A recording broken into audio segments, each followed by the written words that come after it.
বিসমিল্লাহির রহমানির রহিম। হে সমস্ত জগতবাসী, আজ আপনাদের সামনে একটি আলোচনা নিয়ে আসলাম। অবশ্যই গুরুত্বপূর্ণ, অনেক মানুষের জন্য এই আলোচনাটি অনেক গুরুত্বপূর্ণ।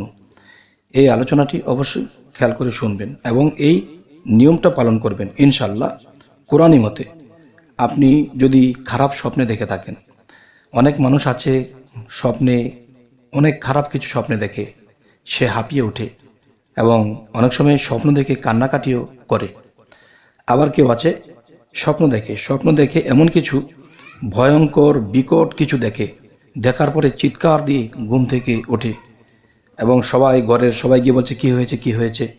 তখন বলে কিরি, আমি এগুলো কি দেখলাম।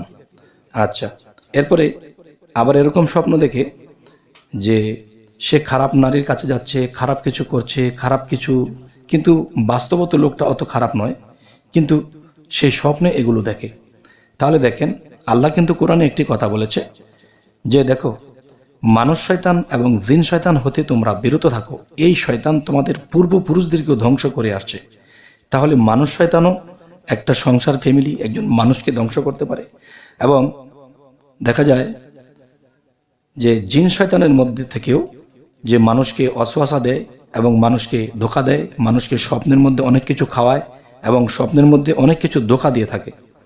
তাই আজকের যে আলোচনাটি এনেছি, সেই আলোচনাটি যে খারাপ স্বপ্ন থেকে বাঁচার আমল, খারাপ স্বপ্ন থেকে যে বাঁচার আমল, যে আলোচনাটি অবশ্যই খেয়াল করে শুনবেন। দেখুন, খারাপ স্বপ্ন ও শয়তানের অসওয়াসা থেকে বাঁচার জন্য শয়নের সময় যখন আপনি ঘুমাতে যাবেন, তখন আপনি এই আমলটি করবেন। প্রথমত সূরা নাস 3 বার এবং সূরা ফালাক 3 বার এবং আয়াতুল কুরসি 3 বার পাঠ করবেন। ইনশাআল্লাহ আল্লাহর রহমতে আপনার যে খারাপ স্বপ্নগুলো আসে এগুলো বন্ধ হবে। এরপরেও যদি দেখা যায় বন্ধ হচ্ছে না, তখন আপনি কি করবেন? তখন আপনি এটাই করবেন যে এ আমলে কাজ না হলে তাহলে যে ছোট্ট একটি আয়াত দেখতে পাচ্ছেন, এই আয়াতটি 3 বার পাঠ করবেন। আচ্ছা, তাহলে 3 বার পাঠ করবেন এবং তারপরও দেখা যায় যে এরকম কিছু হয়, শেষে কি করবেন? শেষে যে দেখছেন যে আয়াতটি, এই আয়াতটি, সম্পূর্ণ আয়াতটি আপনারা 3 বার পাঠ করবেন। 3 বার পাঠ করে আপনার বুকে ফু দিয়ে আপনি আল্লাহ নামের যে কোনো একটা জিকির করতে করতে ডান কাতে ঘুমিয়ে থাকবেন। ইনশাআল্লাহ আল্লাহর রহমতে আপনার মধ্যে যে খারাপ স্বপ্ন আসতো, যে কিছু কিছু স্বপ্ন দেখে কিন্তু মানুষ হার্ট ফিল করে, কিছু কিছু স্বপ্ন দেখে মানুষ কেমন মাথায় পানি ঢেলে তাকে জাগ্রত করতে হয়, এরকমও অবস্থা দেখা যায়।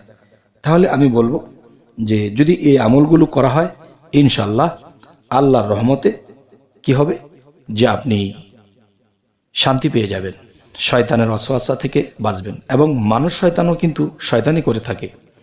মানুষ শয়তানের মধ্যে আছে একদল জাদুকর, তাবিজ কবজ করে, কুফরি করে, তারাও কিন্তু এটা করতে পারে।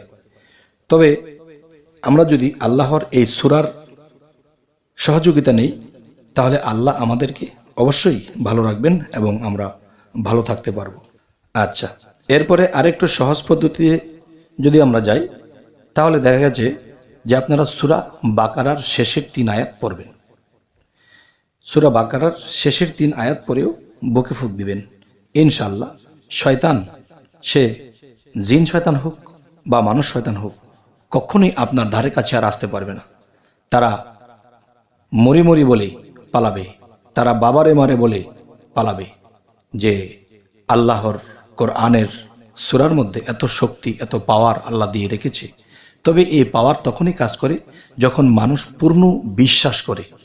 বিশ্বাস বিহনে হবে না আর জীবনে। তবে অবশ্যই বিশ্বাসীদের জন্য আল্লাহ অবশ্যই সাহায্য করে থাকে। আর যারা মনের মধ্যে দ্বিধাদ্বন্দ্ব রাখবে, এটা করলে কি হবে, ওটা করলে কি হবে, ওটা করলে কি হবে, তখনই আল্লাহ এদের কাছ থেকে বহু দূরে থাকে। তখন এরা আল্লাহর কাছে একটা ঘৃণার পাত্র হয়। তাই আমি বলবো অবশ্যই আল্লাহর এই আইন আমরা মেনে যাব।